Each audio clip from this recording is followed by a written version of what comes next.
Have you ever wondered about the secrets hidden in food? Well, long ago, in a mountain village of Japan, a curious cook named Kenta noticed something special. He saw how time could change food in magical ways. He watched his grandmother store soybeans in clay pots for the winter.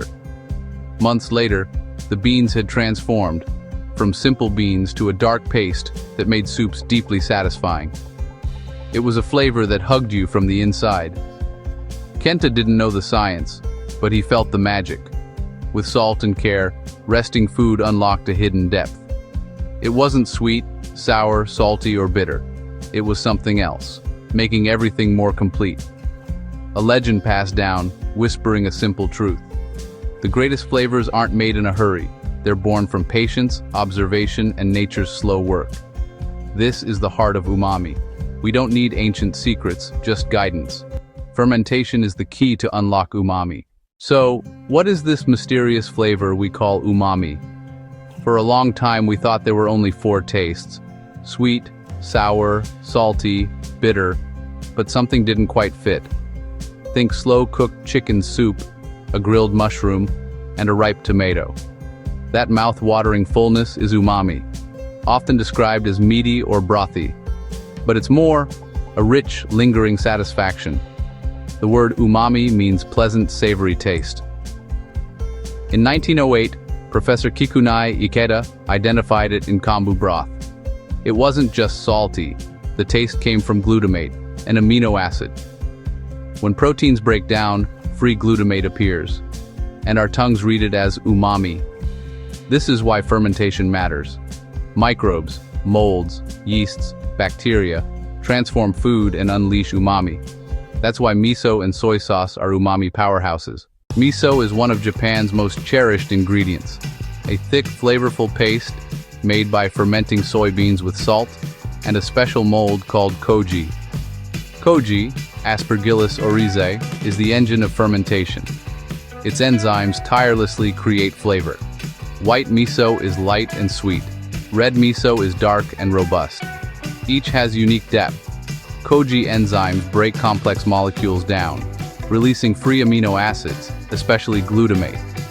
Longer fermentation means more glutamate and deeper umami. That's miso's soulful depth. For beginners, use store-bought koji rice. Cook soybeans until easily crushed, cool and mash.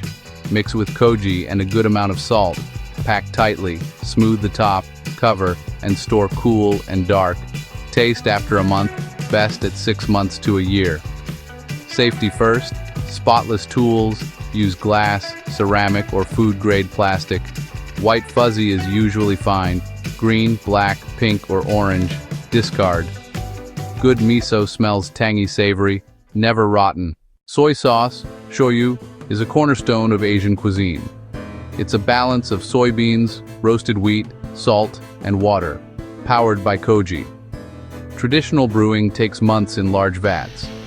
The result, salty, deeply savory, subtly sweet. Koji enzymes free glutamate from soy proteins, while wheat starches become gentle sweetness. The moromi ferments slowly with salt water, yeasts, and bacteria. True shoyu is a big undertaking at home, but you can make a quick shoyu-style infusion. Cook soybeans and lightly mash. Toast whole wheat flour to golden. Combine in a clean jar with a scoop of koji. Stir in salt water to make a thick mash. Cover with breathable cloth to protect while it breathes. Keep warm and dark. Stir daily with a clean spoon. Over weeks it darkens and smells like rich broth. If it smells rotten or shows colorful mold, discard. After 2 to 3 weeks, strain, bottle, and refrigerate. Not all Japanese umami comes from beans or grains. Katsuobushi is dried, smoked, and fermented skipjack tuna. Repeated smoking and drying create wood-hard blocks. Then aspergillus aging concentrates savoriness. They're shaved into delicate flakes. Dashi's magic is a partnership. Katsuobushi brings inosanat, kombu brings glutamate. Together, umami skyrockets. Light, clear, and incredibly deep. Take a 4-inch square of kombu. Wipe, don't wash off the white powder. Soak in cold water at least 30 minutes. Heat slowly, Remove just before boiling to avoid bitterness. Bring to a boil, add flakes, and turn off the heat. Steep 1 to 2 minutes until they sink. Any longer and it gets fishy. Strain for a clear golden broth. Refrigerate and use within 2 days. Awashi is the clean, oceanic foundation of Japanese comfort. Natto is distinctive and debated. Fermented soybeans with a sticky, stringy texture. Beloved as a savory, nutritious breakfast. Not a mold like koji. This one's a bacterium, Bacillus subtilis natto. It rapidly releases glutamate for a big umami punch and creates those famous strings of polyglutamic acid. Cook soybeans soft, then transfer hot to a sterilized glass or ceramic dish.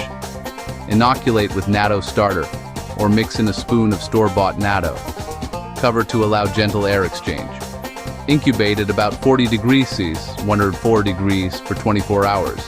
An oven-light yogurt maker or proofer works. You want a sticky whitish film and a distinct ammonia-like smell. Black, green, or pink spots or rotten smell? Discard. Chill 1 to 2 days to mellow and improve texture. Serve with soy and mustard, the bold, sticky side of umami. Shio koji is a creamy, gentle ferment. Just rice koji, salt, and water. Unlike long-aged miso or shoyu, it's ready in about a week. It smells sweet, salty, with a hint of funk, and transforms foods. Use it to marinate meat, fish, or veggies. It tenderizes and boosts savoriness. Koji enzymes, proteases, and amylases unlock umami and gentle sweetness. Ratio: 3 parts koji, 1 part salt, 4 parts water. Mix in a clean jar, break all clumps. Add water, stir to a loose porridge. Cover loosely and stir daily for a week. It thickens and turns sweet-tangy. When pleasantly salty-sweet with softened grains, refrigerate for months. If off colors or sour-off odors appear, discard. As a glaze or marinade, it brings tenderness and umami. Subtle, sweet, and transformative. Each ferment has a voice. Miso, earthy. Soy, sharp. Dashi, elegant. Natto, bold. Shiokoji, gentle. Layer them to paint with flavor, greater than any single note. Dashi's glutamate and inosinate meet miso's richness, pure comfort. Try a glaze, soy for sharpness, shiokoji for tenderness and sweetness, or finish stir-fries with a little miso for creamy depth. Add small amounts, taste often, and adjust. Start small. Keep notes on what you see, smell, and taste. Day 1. Make dashi and taste its elegant lift. Day 2. Start shiokoji and stir daily. Day 3. Pack miso, your lesson in patience. Day 5. Try a simple shoyu-style infusion. Days 6 and 7. Taste, cook, compare, reflect. For more amazing food and drinks tips and recipes, subscribe to our channel and click the bell icon so you never miss an update from us. Tell us about your thoughts in the comment section. Check out our other videos for more culinary inspiration. We love you. Until next time, keep cooking, stay adventurous.